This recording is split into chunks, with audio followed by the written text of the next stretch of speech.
This is The Dragon's Roar by Priestess of Groove, narrated by RileyRoxx.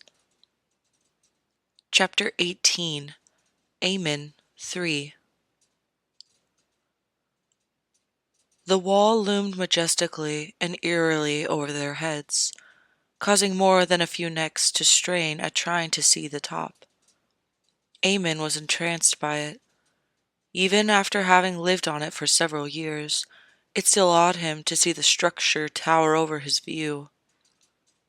He had not seen the hole that the Night King had torn into the wall with Viserion's corpse, so, despite its height, it still gave him a false sense of security. It would hold for the time being. "You don't see men building anything like that these days," Tyrion said, sighing in lamentation. "It's almost a pity." Aemon felt more than saw his uncle shift uneasily behind him. Tyrion Lannister insisted on joining them for every leg of the journey.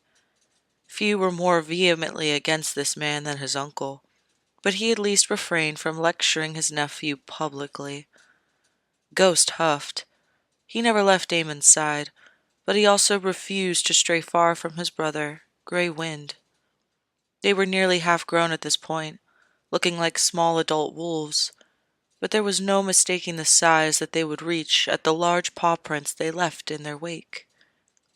Lady and Nymeria, the girls' wolves, had stayed back in Winterfell with their mistresses. The party to Castle Black included all of the lords of the North, Lady Mage, Theon, Robb, and Tyrion. Former King Robert had been left in Winterfell, his usual supply of wine and food cut in half. This had caused Robert great consternation, and he had torn apart his room with a fury equal to that of a hurricane. But Aemon put his foot down, and eventually his tantrums bled away like his will. At the same time they were reinforcing Robert's prison sentence, Aemon made arrangements to do away with Cersei Lannister. She was already trying to sweet-talk her guards into extra privileges. Not all of them were disgusted enough to remember she slept with her own brother to turn her beautiful body, and those guards had been punished with time in the stocks.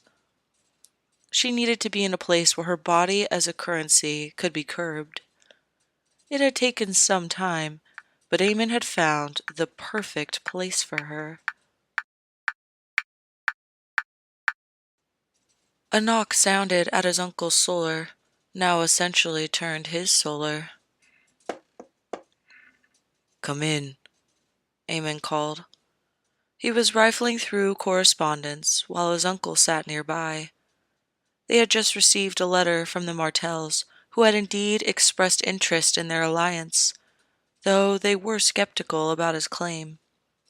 He could hardly blame them, but the fact that they were still interested bespoke either of their ire for Robert and his delight in their loved one's slaughter, or the word of Eddard Stark. Or neither. Intent was impossible to tell on a piece of parchment. He'd have to mull over the letter later. "You sent for me, Your Grace?" Lady Mage Mormont swept into a deep brow. It forcefully reminded him of Brienne. A feeling of both appreciation and heartbreak swept through him, and he had to struggle to keep it off his face. "Brienne is alive. She's not dead anymore. No one is." "Yes, Lady Mage. Please stand. My uncle speaks very highly of you and your brother, Lord Jeor Mormont. Throughout the Starks and the Mormonts' long history together, you have remained steadfast allies. I intend to honor that loyalty with a grave responsibility." "I am yours to command, Your Grace," Lady Mage replied, with another dip of her head.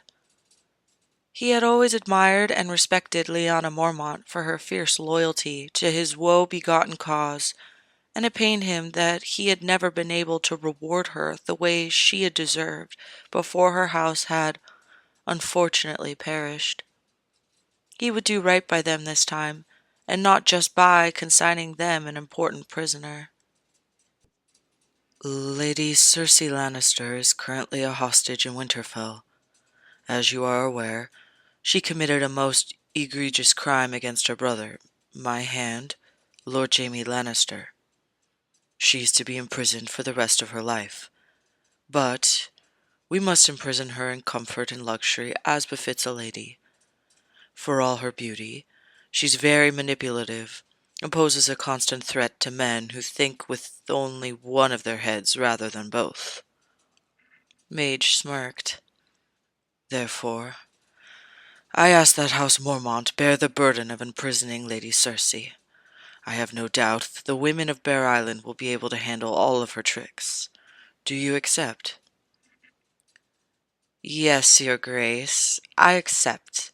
My Lyanna will be more than a match for her, Mage said with a proud smile. I'm sure she will be, Aemon replied, no longer able to keep the smile from his face.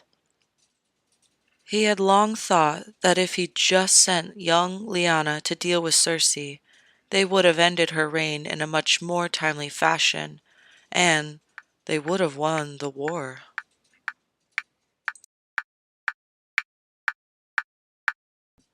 And so it had been the next day that Cersei had been chained up and loaded into a carriage, kicking and screaming. She begged for Jaime, she begged for her children, she begged for Lord Tywin, but not once did she beg for Tyrion. Everyone, from the lowest servants to the soldiers, had cheered when the carriage had finally left, her screams slowly fading into the distance. Mage had charged her other daughter, Daisy, with ensuring the prisoner arrived with the explicit instructions to meet at Moat Cailin afterwards. Before he and the other lords had departed Winterfell, he sent the entire army, including the Lannister men brought by the king, to Moat Cailin, headed up by Small John Umber and Harren Karstark. Just as he had with the faces of familiar friends, he hesitated upon seeing Small John Umber. He was the one who had turned traitor to House Stark and delivered Rickon and Shaggy Dog to their undeserved fates. He soothed himself that the circumstances had initially forced his hand, but he made a note in the back of his mind to never forget a traitor. He had also hesitated upon seeing Roose Bolton, but it had been tempered upon seeing his son, his real son, Domeric Bolton, not the bastard Ramsay. He hadn't even met Domeric in the time before, and if he remembered correctly, he had died before the ensuing fiasco began. I wonder what changed this time. Perhaps it was the timing of his claim. Domeric Bolton took after his father in the cold, calculating look, but he had long black hair and was much more lithe. Although he wasn't sure if informing his uncle and Sir Barristan about his other life had been the best idea, he was grateful for their support.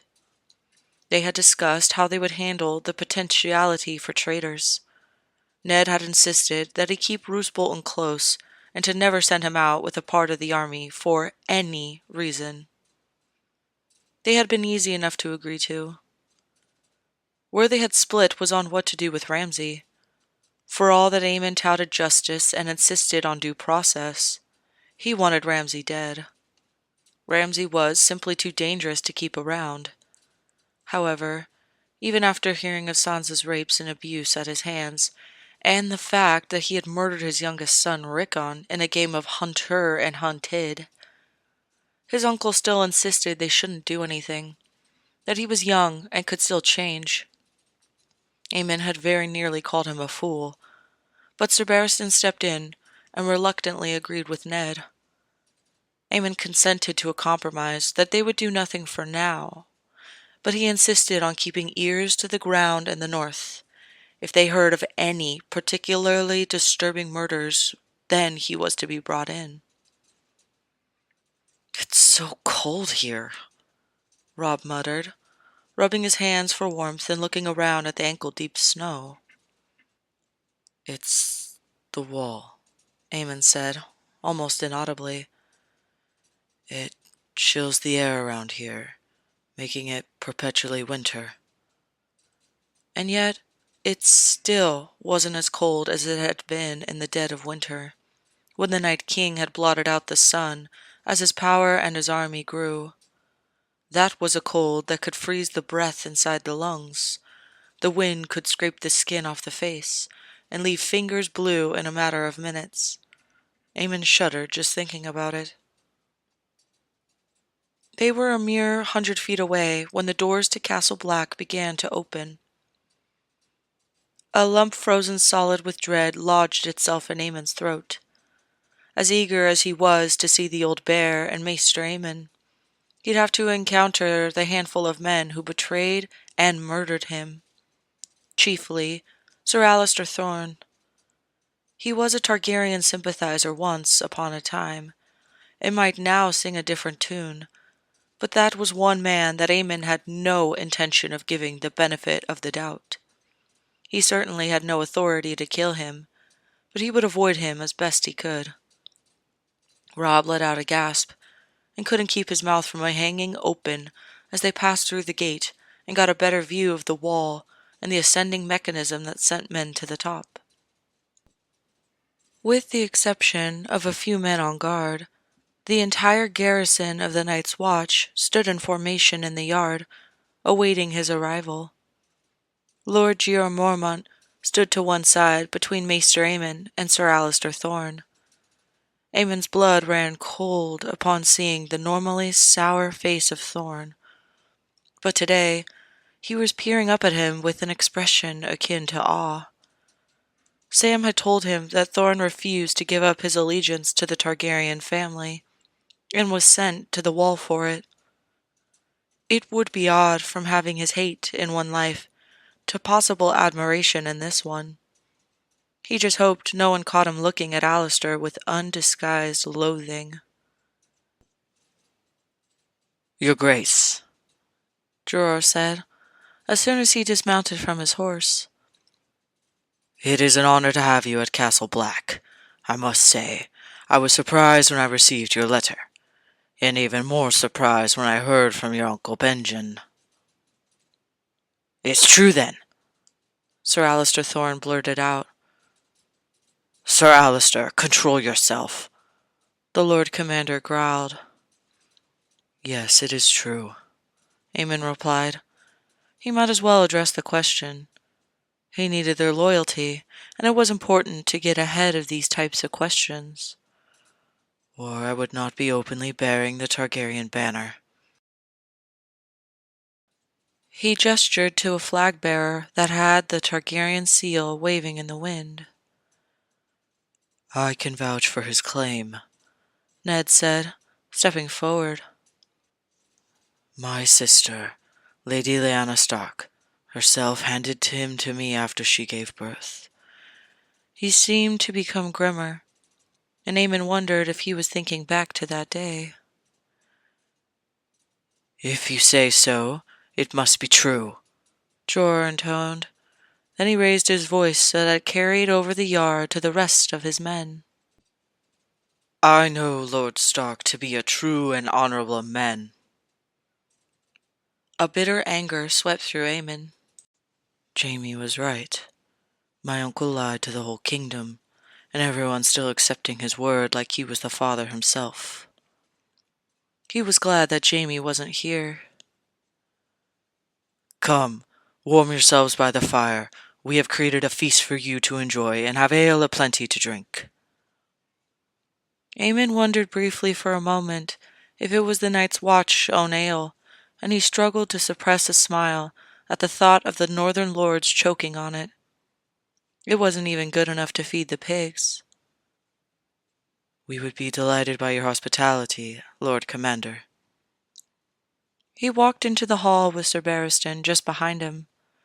His uncle Ned followed, and behind him came Robb, Theon, Tyrion, Great John Umber, Mage Mormont, and all the rest of the northern lords.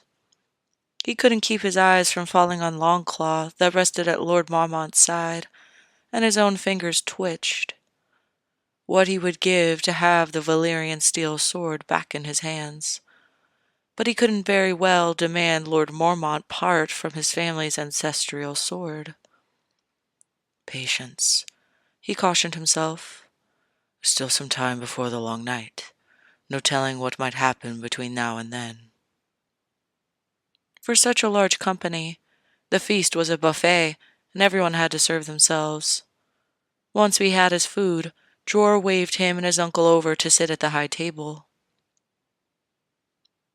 So I read your letter, but no other king has showed much interest in the Night's Watch, your grace.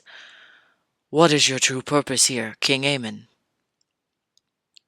Please, Lord Commander.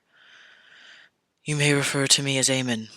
I would also prefer to speak in a more private location on that particular matter.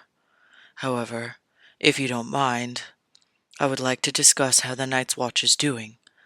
We've brought 24 recruits, 6 wagon loads of food, weapons, and skins for clothing. Is the Night Watch in desperate need of anything in particular? Men.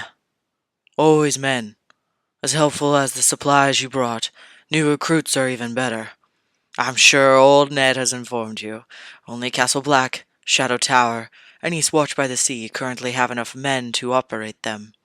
All the rest of the castles are, unfortunately, empty. Aemon nodded thoughtfully. I would ask for more volunteers, but, as you can imagine, I need all the men I can since the realm is likely to be at war. The old bear sighed. It's a shame, but it must be done. The little I've heard about King's Landing was not promising. I wish you luck in your war. Thank you, Dror. I wish the same to you here at the wall. 2 of the newest recruits are a pair of Robert's former King's Guard. I pray they will be powerful assets. Former King's Guard, you say? Volunteers? In a sense. All of these recruits refuse to bend the knee to me. Ah, more dissidents. I wish it could be avoided, but I much prefer them come here than simply become more bodies in the ground. After lunch, the old bear led him, his uncle, and Sir Barristan up to his solar. They summoned Maester Aemon and Sir Roderick. It took some time for the old maester to appear, and when he did, Aemon felt his heart throb in his chest. His last living relative on his father's side, who was still in Westeros at least, his namesake. Maester Aemon, I am so pleased to meet you. I am also Aemon Targaryen. The maester smiled, and his milky eyes crinkled as he put a wrinkled hand to his face to trace his features. Ah, it's so good to finally meet another family member after so long. You remind me much of the Starks in you. However, you remind me of Rhaegar. He was always driven and earnest, wanting to do right by others. I wish I could have known both my parents, he whispered softly. Come, visit me in my quarters. We have much to talk about, the maester said. Aemon grinned, squeezed his great-great-uncle's hand once more, and stood tall. Thank you, Lord Commander, and Maester Aemon, for this meeting. What I tell you is of grave importance. Certainly, Your Grace. Wine? The commander asked. That is most kind of you. Once wine was served and they were supping. Even Sir Barristan was taking delicate sips from his goblet. Aemon decided this was an issue he could only be straightforward about. I have received a vision from the gods, a vision of the future. I must admit it was not a pleasant sight. The old bear blinked. The gods. The old gods. I was praying in front of the weirwood at Winterfell when I received the vision. Aemon said. He, Ned, Sir Barristan and Jaime had all agreed that receiving messages from the gods would be less far-fetched than the idea that they were thrown back in time. As it was, there were no future plans to tell anyone else of their special circumstances. I was shown a world of chaos. With the exception of myself, everyone in this room was dead, killed by an ensuing war that's supposed to break out over the control of the Seven Kingdoms. A war you weren't involved in, Lord Commander stated. There was no mistaking the dry tone. Indeed. I didn't know of my heritage then. I learned about it in a vision. No, this war was started when King Joffrey murdered my uncle Ned because he was discovered to be a bastard. Jorah sighed. That would do it. The North would go to war over that. And they did. There was fault on both sides, but the point is that the world was in chaos. Thousands, if not millions, of soldiers died for this fruitless war. None of the kings who fought in it lived to see its end. At the time, there was an even greater threat mounting up north, beyond the wall, Aemon said, fixating both the Lord Commander and his great-great-uncle with an intense stare. The Night King lives, even now. He stirs in the north, and he prepares his undead army to march south. This pronouncement was greeted with silence. Jorah was looking at him incredulously, but Aemon appeared unsurprised. In this vision, I watched myself face the Night King. There was a blizzard, and the day hadn't dawned for several months at that point. So Jaime Lannister grabbed the Night King from behind and left him vulnerable to an attack. I was able to kill him, but not before I was mortally wounded. While the Night King was destroyed, only a handful of humans remained to celebrate the end. Everyone else was dead. Everyone need not die this time. We can prevent that from happening, but I will need the Night's Watch cooperation. Forgive me, Your Grace, but a man in my position can't afford to take action on unproven truths. As you're aware, we don't have the resources to guess at this sort of thing. A long winter is coming, Joe, Mr. Aemon suddenly spoke up. It has been an unusually long summer, and the old sayings go that long summers are followed by equally long winters. Regardless of whether you believe in this threat, we need to start taking new measures if we wish for the Night's Watch to survive. I have no proof other than my word, I'm afraid, but there is no harm in being prepared. When you send out rangers, make sure they know to exercise extreme caution. You also must henceforth burn your dead, immediately. Fire is one of the few weapons able to fight against the Night King and his army of undead, Aemon said. He felt a staggering disappointment.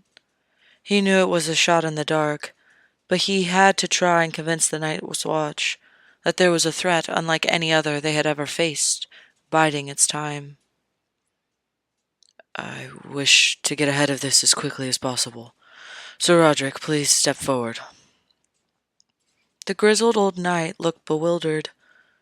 This was undoubtedly a meeting for people with prominent positions, and he hadn't been anything more than a master-at-arms for the majority of his life. Still, he stepped forward, gave a small bow. Your Grace? I understand the precarious position the Night's Watch is in.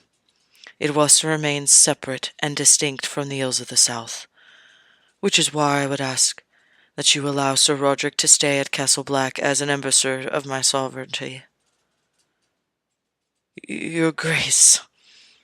This is a high honor, Your Grace. This time he knelt in front of Aemon. Come, Sir Roderick, no need for such formalities. He replied with a small smile. Then he turned to Jorah. This way I will have direct information from a trusted source, and no one will be able to accuse you of favoring one king over another." Dror's eyebrows raised, and he stroked his chin. "That is a most welcome solution.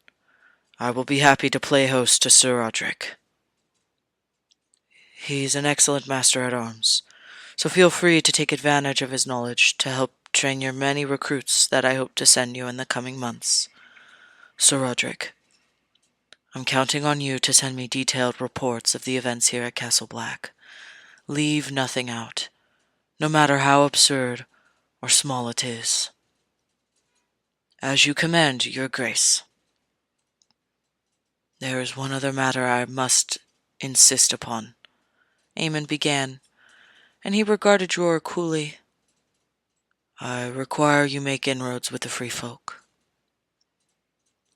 "I beg your pardon, your grace, but the wildlings will not suffer the brothers of the Night's Watch."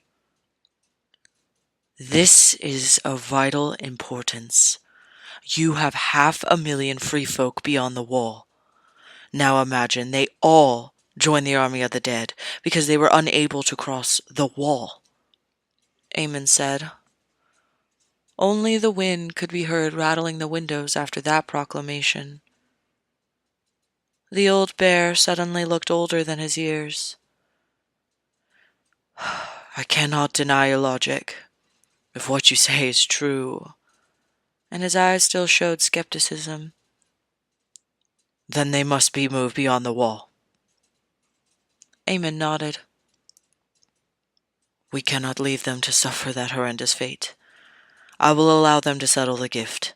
I have already made such a proposal to the other northern lords, and we all agreed."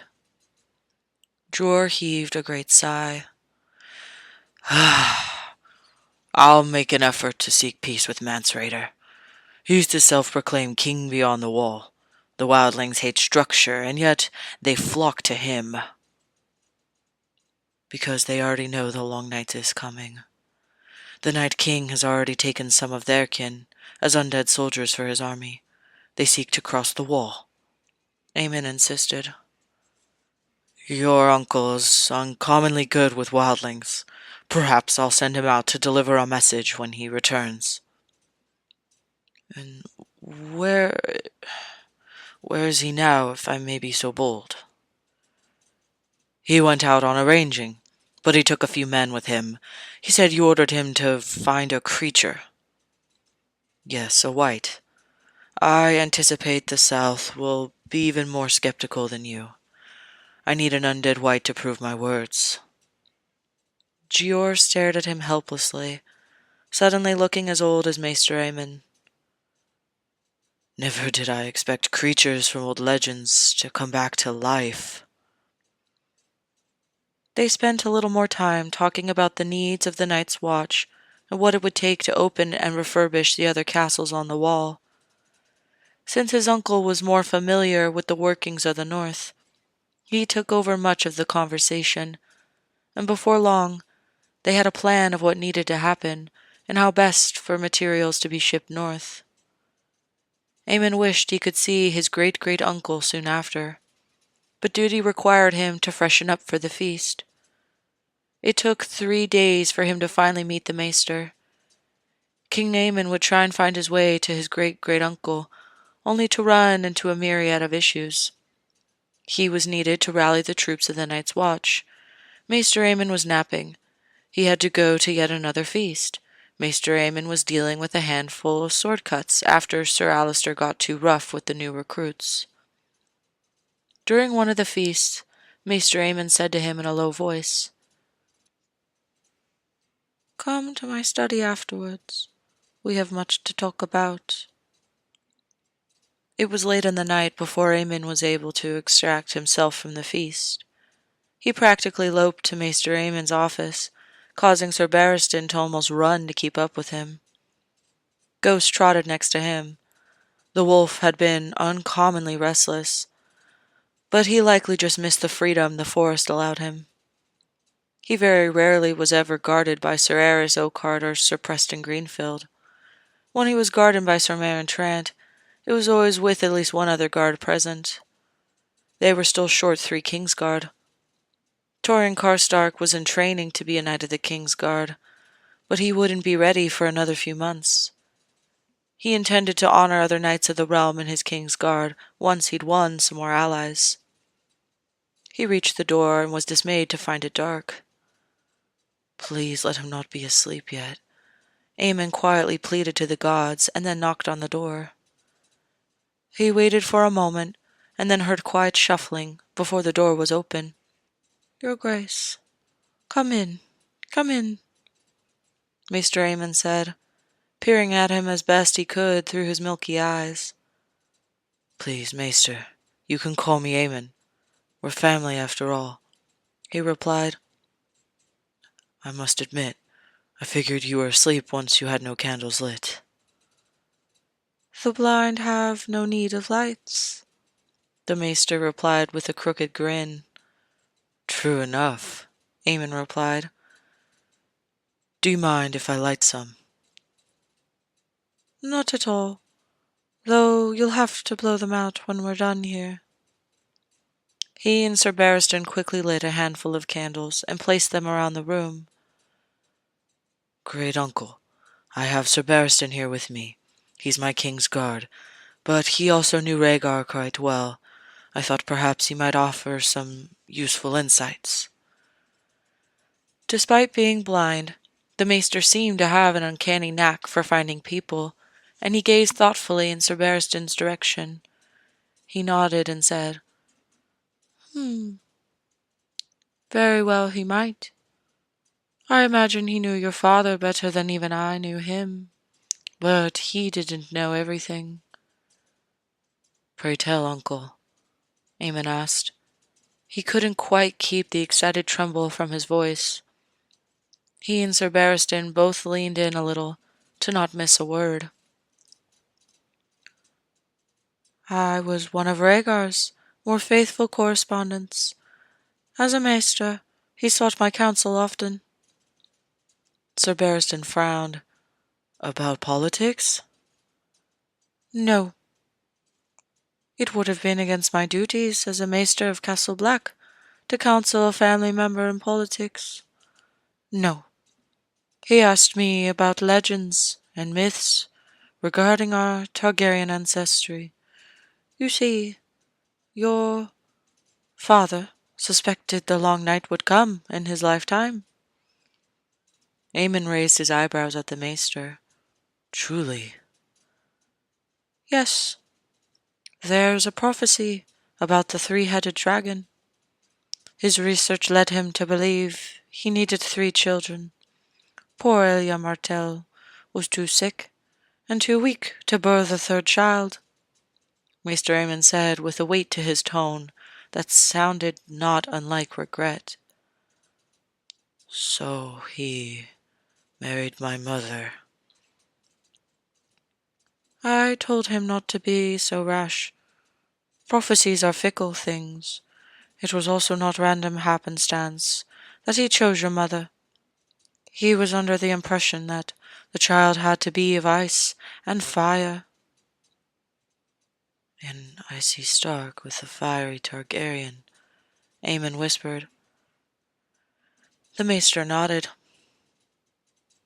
"My correspondence with him stopped shortly before he married your mother. The next news I heard of him, he'd been killed by Robert on the Trident." Barristan sighed. "I knew your father was obsessed with prophecy, but I had no inkling that it caused him to go down this road of taking another wife. He frequently retired to his study to give our charges privacy. We only guard their doors on the outside, not on the inside. I'm sorry, Your Grace." "You wouldn't have been able to stop him, Sir Barristan. He had authority over you," Maester Aemon replied, rubbing his chin thoughtfully. This would explain why so many at the time felt that Rhaegar had lost his mind. Prophecies were enough to drive a rational man to do irrational things. The maester suddenly stood and ambled over to his desk. "Do you need assistance?" You stay there. I know my way around this office, Eamon replied. He pulled out a drawer and emptied it of its documents, and they watched him pull out a false bottom. He pulled out another handful of documents and walked back. These are the letters your father sent me. I feel they belong to you. Perhaps you can make sense of them. Eamon was near breathless as he accepted this stack of parchment with trembling fingers. Though it was only written word, this was the closest Eamon felt he could ever get to knowing his father. Danny probably knew even less about her brother. Maybe she would enjoy reading them too. Once again, her gentle smile appeared in his mind, and he felt himself shiver in excitement. Thank you, Uncle. I will do my best to convince the Lord Commander to heed your warning. There are a number of strange stories that have come back to us from the Rangers who return. I suggest you focus on uniting the country. We have everything north of the wall covered. Thank you, Uncle. I truly appreciate your help. I shall read these carefully. And may the gods, new and old, watch over you, the maester said gravely. Eamon bowed, and they blew out the candles and left.